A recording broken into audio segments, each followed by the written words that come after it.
Baik, selanjutnya sambutan dari pembina Pagar Nusa sekaligus pembuka pada acara pagi hari ini akan disampaikan oleh Dr. Hilmi Faisal, ST MST.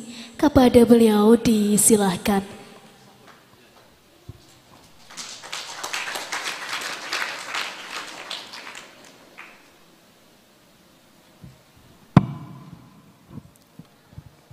Assalamualaikum warahmatullahi wabarakatuh.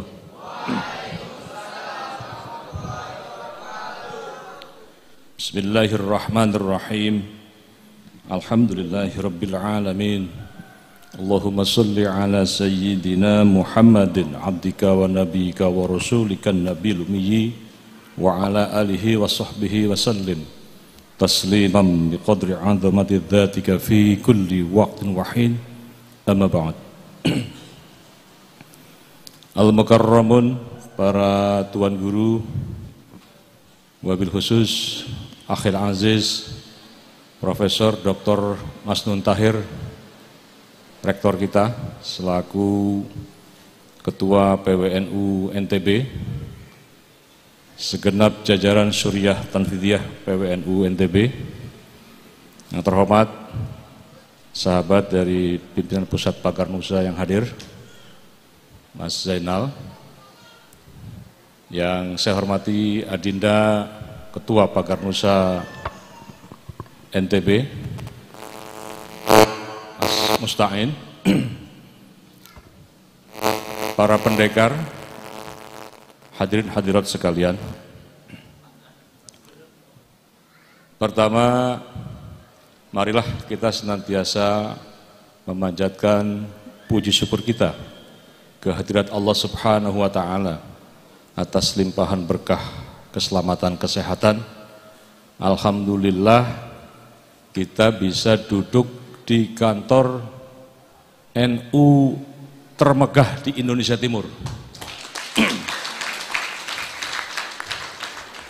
Karena saya sudah keliling pengurus-pengurus NU mulai dari Papua, Maluku, Sulawesi Selatan, ya, di Kalimantan, NTT, untuk kawasan Indonesia Timur. Saya kira bukan hanya Masjid Hubul Waton atau Masjid Islamic Center yang termegah sebagai masjid di Indonesia Timur, tetapi kantor PWNU NTB ini adalah kantor NU termegah di Indonesia Timur. Artinya apa? Artinya NTB ini adalah menjadi pusat dakwah syiar moderasi dalam beragama di kawasan Indonesia Timur. Maka sebagai basis dari pergerakan dakwah Islam Ahlus Sunnah wal Jamaah NU di Indonesia Timur, tentunya kita butuhkan pendekar-pendekar Pagar Nusa yang tangguh, yang kokoh untuk menjadi barisan terdepan dari pengawal Islam Ahlus Sunnah wal Jamaah di Indonesia Timur. Pagar Nusa adalah pagarnya NU dan bangsa. Sebagai bagian dari keluarga besar Jam'iyah Nahdlatul Ulama, maka Pagar Nusa memiliki tugas penting untuk senantiasa menjadikan Indonesia ini sebagai basis dari perjuangan dan sekaligus memperteguh, mengokohkan pelaksanaan Islam ala Ahlus Sunnah wal Jamaah. Ini adalah tujuan dari didirikannya Nahdlatul Ulama oleh Hadratus Syekh Mbah Hashim Asy'ari, bahwa kita harus pastikan pelaksanaan akidah Islam Ahlus Sunnah wal Jamaah ini benar-benar terlaksana dengan baik. Saudara-saudara sekalian, hari-hari ini kita menghadapi berbagai macam dinamika krisis global yang luar biasa. Kita telah berakhir memasuki pandemi COVID-19 yang tentu saja korbannya ada yang langsung berjatuhan ketika pandemi itu terjadi. Ada penutupan pabrik, pemutusan karyawan, pekerja. Ada juga yang terjadi perlambatan dan terjadi pada hari-hari ini. Ya. Jadi ada yang efeknya langsung sesaat ketika itu, ada yang baru hari-hari ini mereka menghadapi akibat dari krisis pandemik COVID-19 yang lalu. Maka untuk itu, saudara sekalian, menghadapi era global yang rumit ini, tidak lain adalah bahwa kalau kita melihat dari negara ke negara, dari bangsa ke bangsa, satu-satunya negara yang tetap kokoh tangguh, kita terus memelihara adanya perbedaan. Kita terus mempersatukan di tengah adanya berbagai macam perbedaan pendapat, perbedaan kepentingan. Tetapi para pendiri Republik telah mengajarkan kepada kita bahwa kita akan tetap kokoh di dalam naungan keluarga besar Negara Kesatuan Republik Indonesia.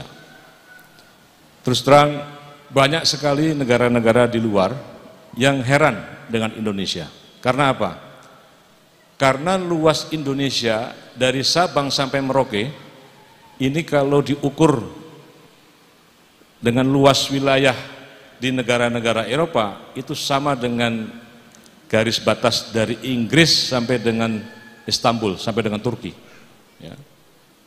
Jadi luas negara Indonesia ini sepadan dengan lebih dari 17-20 negara di Eropa. Ya. Dan kita memiliki jumlah penduduk terbesar keempat di dunia. Ya. Jadi jumlah penduduk terbesar pertama itu adanya di Tiongkok, ya, di Cina. Kemudian yang kedua adalah di India, ya. Yang ketiga itu di Amerika Serikat, ya. Dan yang keempat itu ada di Indonesia. Jumlah penduduk Indonesia tahu ada berapa? 260-an juta, ya. Tapi kalau kita tanya Prof. Masnun, berapa jumlah penduduk Indonesia? Mesti jawabannya ikut Bang Haji Roma Irama, 135 juta. Ya, belum berubah itu. Ya. Nah, sebagai negara dengan jumlah penduduk terbesar keempat di dunia, maka ini adalah sebuah potensi pasar yang luar biasa bagi para produsen ataupun para pemegang-pemegang ekonomi dunia. Maka untuk itu, Pagar Nusa selain juga menjadi pagarnya NU dan bangsa, kita harapkan mengembangkan sebuah kreativitas agar sebagai pasar terbesar di dunia keempat, kita bukan hanya menjadi konsumen dari produk-produk yang diasup oleh luar, tetapi dengan kreativitas dan inovasi yang dikembangkan oleh Pagar Nusa, kita juga bisa menjadi pemain penting dalam percaturan global di masa-masa yang akan datang. Inilah harapan kita, bahwa pada akhirnya kita tidak saja sekarang ini di ancaman-ancaman yang bersifat tak terlihat. Era sosial media hari ini telah melahirkan sebuah era yang sangat baru, di mana seluruh dimensi kehidupan kita ini sekarang memasuki era yang disebut dengan era serba digital.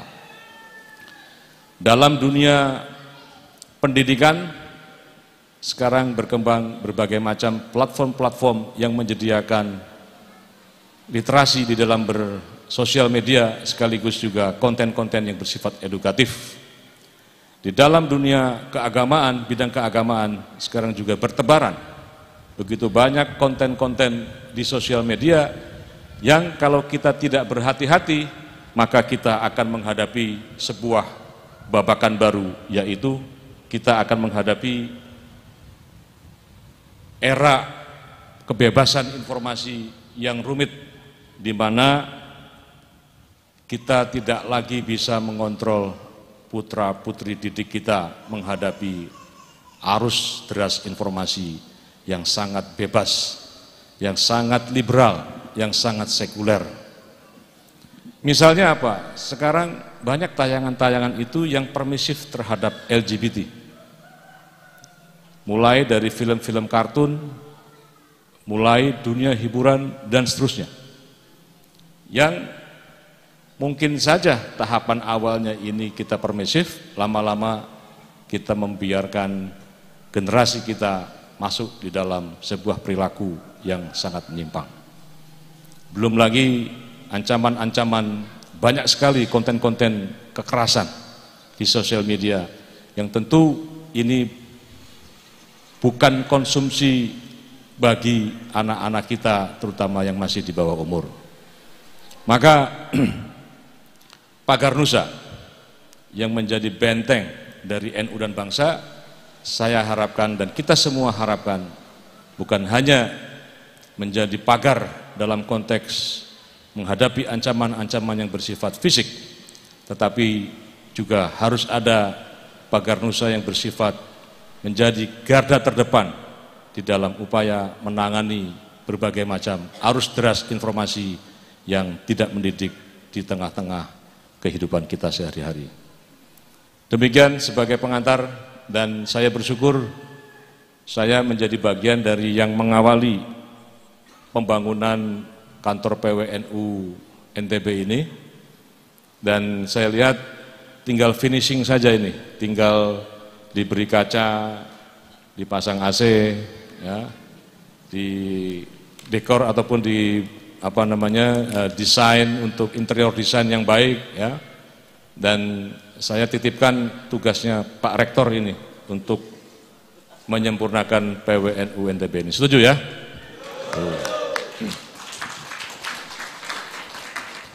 Demikian, dan kalau saya yel-yel Pagar Nusa, kita semuanya teriakan pagarnya NU dan bangsa. Pagar Nusa. Demikian, terima kasih. Bil maaf, wallahu muwaffiq ila aqwamit thoriq. Assalamualaikum warahmatullahi wabarakatuh. Izin Bapak sekaligus untuk pembukaan acara diklat Komando Pasukan Inti Nusa Tenggara Barat secara resmi.